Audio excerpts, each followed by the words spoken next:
ఎట్లా అయింది రేపు ఎట్లా అవుతుందో అని. రమేష్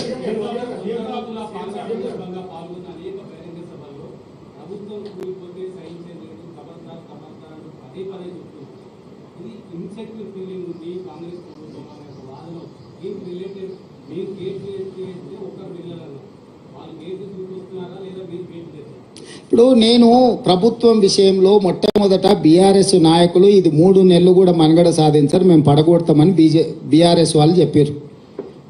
శాసనసభలో ఉన్న కడియం శ్రీహరి గారు లాంటి వాళ్ళు, కేసీఆర్ కూడా అంతర్గత సమావేశాలలో ఈ ప్రభుత్వాన్ని మనుగడ సాగనీయము, పడగొడతామని బీఆర్ఎస్ వాళ్ళు అన్నారు. సేమ్ డాక్టర్ లక్ష్మణ్ గారు బీజేపీ నాయకులు కూడా ఈ ప్రభుత్వం పార్లమెంట్ ఎన్నికల తర్వాత పడిపోతుందని వారు అన్నారు. వీరి దగ్గర ఉన్నది 39, వారి దగ్గర ఉన్నది 8. ఏ లెక్కలు కూడినా కూడా వీళ్లకు లెక్క కుదరదు. వాళ్ళిద్దరు కలిసి మా ప్రభుత్వం మీద కుట్ర చేస్తే తప్ప వాళ్ళు అనుకుంటున్న కార్యాచరణ అమలు జరగదు. మరి ప్రజలు ఎన్నుకున్న ప్రభుత్వాన్ని పడగొడతామని ప్రతిపక్ష పాత్ర పోషించాల్సిన వాళ్ళు, ప్రజలు ఇచ్చిన తీర్పును గౌరవించాల్సిన వాళ్ళు ఇద్దరు ఒకే రకమైన రాగం ఎత్తుకుంటున్నారు. ఈ ఒకే రకమైన రాగం ఎత్తుకుంటున్నప్పుడు ప్రజలకు వివరించాల్సిన బాధ్యత మాకు లేదా? ఒకవేళ ప్రజలు ఎన్నుకున్న ప్రభుత్వాన్ని పడగొడితే చూస్తూ ఊరుకుంటామా? ఇది సహించేదా? రెండవది, చాలామంది శాసనసభ్యులు నన్ను వచ్చి కలుస్తున్నారు కదా, నియోజకవర్గాల అభివృద్ధి కోసం వచ్చినప్పుడు వాళ్ళతోని యథాలాపంగానో పిచ్చాపాటో లేకపోతే పరిస్థితుల మీద మేము చర్చ చేస్తాం కదా, వాళ్ళు కూడా మాట్లాడతారు కదా. వాళ్ళు స్పష్టంగా చెప్తున్నారు, సార్ మా వాళ్ళు కూడా మనము బీజేపీ కలిసిపోతున్నాం, ఎన్నికల తర్వాత మన ప్రభుత్వం వచ్చేస్తుంది, మీరెవ్వరు చింతించకండి, మళ్ళీ మనదే అధికారం అని కొంతమందికి ఆల్రెడీ మంత్రి పదవులు కూడా హామీలు ఇచ్చేస్తున్నారు, వాళ్ళు చెప్తున్నారు అని వీళ్ళకు పైత్యం ముదిరింది సార్. అట్లాంటి పరిస్థితి ఏదైనా వస్తే మేమంతా సిద్ధంగా ఉన్నాం ఈ ప్రభుత్వాన్ని నిలబెట్టడానికి. ఇన్నాళ్లకు ముఖ్యమంత్రి శాసనసభ్యులను కలిసి నియోజకవర్గ సమస్యలు వింటున్నాడు. మేము అందులో ఉన్న 10 ఏళ్లలో మేము ఎన్నడూ చూసిందే లేదు సార్ను టీవీలలో తప్ప, మా బాధ మా గోడు విన్నదే లేదు. ఈ మాత్రం స్వేచ్ఛ ఉంటే స్వేచ్ఛ ఉన్న ప్రభుత్వాన్ని మళ్ళీ వదులుకొని నిర్బంధాలు తెచ్చుకుంటామా సార్?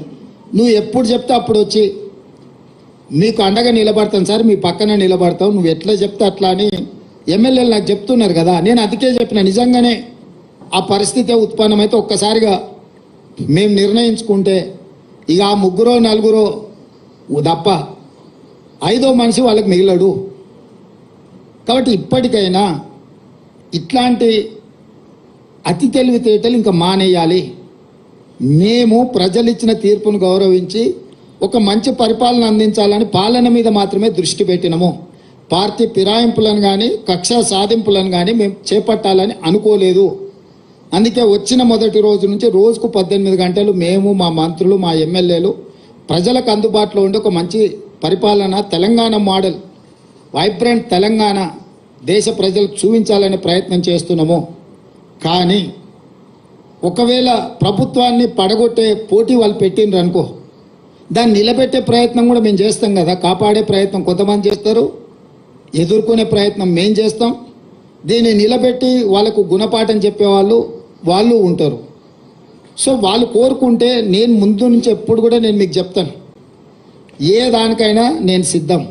కాకపోతే మొదట వాళ్ళు కోరుకోవాలి ఏందనేది. నేను ప్రజలు ఇచ్చిన తీర్పును గౌరవించి చిత్తశుద్ధితోని పరిపాలనను ముందుకు తీసుకెళ్తున్నా. నన్ను నా పని చేయనిస్తే ప్రతిపక్షాలుగా మీ పని మీరు చేసుకోవచ్చు. నాకేదో కాళ్ళలో కట్టబెట్టాలి, ఈ ప్రభుత్వాన్ని పడగొట్టాలనుకుంటే 10 ఏళ్ళు ప్రతిపక్షంలో మిమ్మల్ని దించుతామని చెప్పినాం, దించి చూపించినాం. ఇప్పుడు కూడా మీ ద్వారా స్పష్టంగా చెప్తున్నా, పడగొట్టాలన్న ఆలోచన మీరు చేస్తే మీరు నిద్ర లేచే లోపల మీ పక్కన ఎవడూ ఉండరు, మీరు తొడుక్కున్న బట్టలు కూడా ఉండవు. లేదు చూసుకుంటే ఎమ్మెల్యేల సంగతి చాలా దూరము.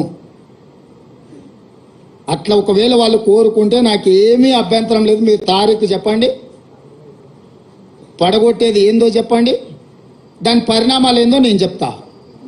తారీఖు నిర్ణయించుకోమని చెప్తున్నాను నేను. ఒకవేళ ఈ ప్రభుత్వాన్ని పడగొడతాము అని మీరు బింకాల కోసం పొంకనాల కోసం మాట్లాడుకుంటే నాకేం అభ్యంతరం లేదు. ఎందుకంటే పొంకనాల పోసిగానికి 3 ఏళ్ళు 36 దొడ్లు అని వెనకడికి పెద్దోళ్ళు చెప్పారు. పొంకనాల కోసం అయితే నాకు అభ్యంతరం ఏం లేదు.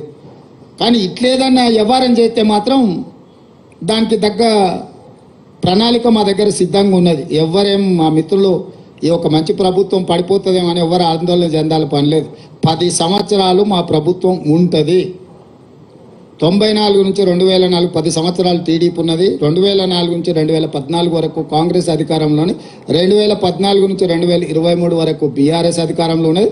2023 నుంచి 2034 వరకు 10.5 సంవత్సరాలు మేము అధికారంలో ఉంటాము.